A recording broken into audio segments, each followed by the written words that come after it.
Ito na naman tayo. Hindi makatulog alas 2 na madaling araw. Excited sa magmotor. Inantay ko ang weekend. Dahil ito lang ang araw na walang trabaho. Inaya ko na sila.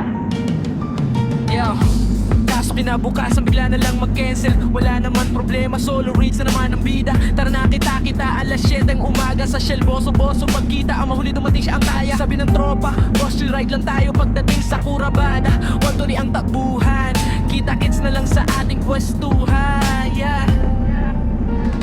Rides na walang hangganan, kay sarap sa pakiramdam. Sa likod ng aking helmet, ibang ngiti sa aking mukha.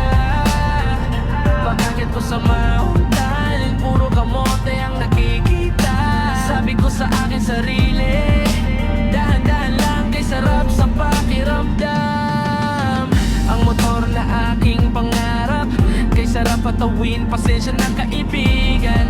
Kung ikaw ay napag-iwanan, chill ride lang ang tagbuhan. Wala namang problema kung ikaw ay bumakbak, basta't nasa tama ang iyong linyang tinatahak. At hindi makadisgrasya, buti pa itong si Alo. Chill ride lang ang banat, hindi bale na maiiwan. Basta't gwapo sa pitik ni Master Drift and Big. Pag uwi ko sa bahay, hahanapin ko sa Facebook, maangas ko litrato, sigurado pang may day sa page ko. Isang like naman dyan pare, kung sagad ba aking pagbangking. Ito ang aking hilig sa Curabada, ay napapahiyaw. Kung hindi mo kaya, wag mo nang tangkain. Dahil sigurado sa kanal ka pupulutin. Ako ay isang rider, simple ang takbo, swabe sa Curabada.